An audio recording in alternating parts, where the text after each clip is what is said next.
Economia é com o TEN. Juliana Rosa, tudo bem contigo? Vem cá. Tudo bem? Sim, melhor agora que você está aqui conversando com a gente. Inflação, aquela preocupação de sempre, porque a reunião do Banco Central sobre taxa de juros se aproxima, a gente tem aquela expectativa de que, se não nessa, pelo menos venha uma sinalização para que na próxima os juros caiam, sempre com aquela vontade de que os juros possam cair na próxima reunião. E, obviamente, todo o dado que aparece ajuda. A gente deu uma notícia agora há pouco, uma pesquisa da CNI mostrando que 71% dos empresários dizem que a taxa de juros é o principal entrave para eles conseguirem pegar dinheiro. O que nós temos de notícia no campo da inflação, Juliana?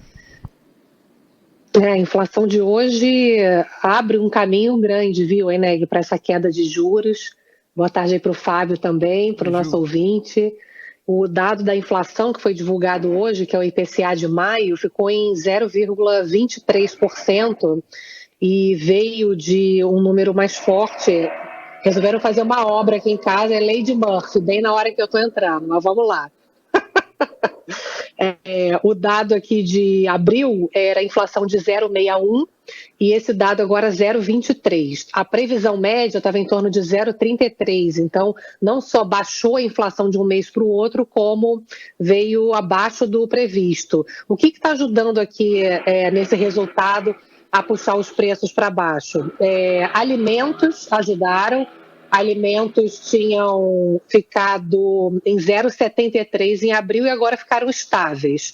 A gente já falava isso, que alimento tinha tido um problema pontual e os dados do atacado já vinham mostrando que os alimentos já vinham chegando mais baratos, então tinha essa expectativa de chegar ali para nós, consumidores, também mais comportados. Transporte também ajudou aqui bastante, a queda do combustível, óleo diesel em queda, gasolina, gás, e dentro de transporte também a parte de passagens aéreas, que finalmente caíram, está subindo muito. Teve até um artigo hoje escrito pelo presidente da Petrobras, junto com um diretor, dizendo que o querosene de aviação cai e o preço da passagem aérea só sobe. Então, caiu aqui o preço da passagem aérea. Eneg, você vê aqui o dado dos últimos 12 meses, inflação já abaixo de 4%. A gente falava isso, lembra? Que ia ficar abaixo de 4% quando chegasse ali perto do meio do ano.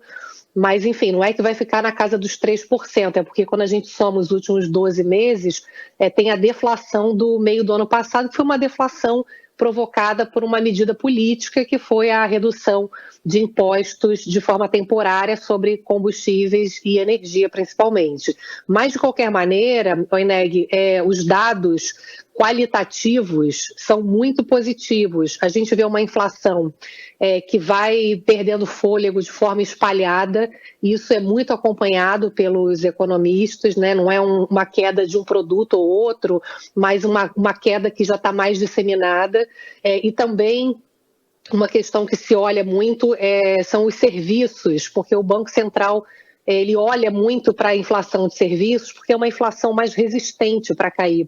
A gente tem uma dificuldade maior para trocar serviço. O produto é mais fácil, né? Você pode pesquisar e comprar, sei lá, alguma coisa para sua casa, um produto você consegue ter uma variedade maior. Serviço, você tem ali a escola do seu filho, você tem...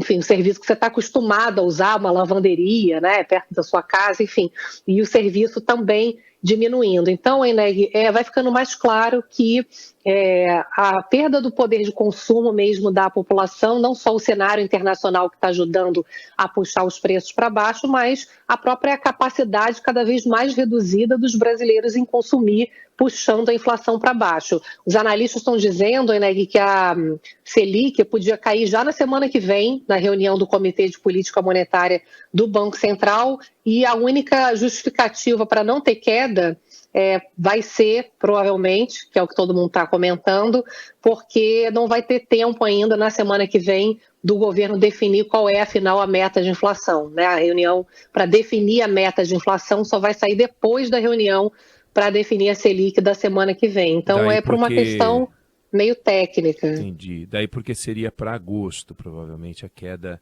da Selic. Agora, vem cá, do que você falou, esse artigo do presidente da Petrobras, eu fico pensando o seguinte, ele não é ministro da Fazenda, né? Ele não é ministro da Aviação. Ele tem os preços que ele pratica, ele está no mercado, se ele vende pão de queijo, goiabada, combustível, ele pode fazer o que ele quiser, ele pratica os preços dele. Ele tem que se meter dizendo como é que o outro tem que calcular o preço. É meio abusado, né?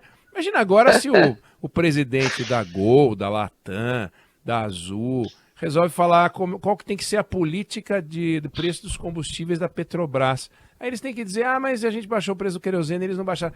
O ministro falar isso, né? Um analista falar isso. Agora, o presidente da Petrobras parece meio maluco. A economia é uma coisa dinâmica, não é assim, um fala eu baixei a farinha, você não baixou o preço do pão de queijo. Parece meio maluco. Eu não sei que impressão você teve, mas eu tive a pior impressão possível. Eu fiquei entendendo ali que ele meio que está se defendendo, porque a Petrobras sempre é a geni, né? Tudo é culpa da Petrobras. Então, ele diz que a Petrobras, como símbolo maior ali de preços de combustíveis, acaba sendo culpada por tudo. Então, não era uma forma, pelo que eu entendi, de atacar a formação de preços do setor aéreo, mas dizer que, no caso que cabe à Petrobras, está sendo feito esse movimento de redução de preços. Imaginei que era mais para pararem de bater na Petrobras do que necessariamente alfinetar o setor aéreo.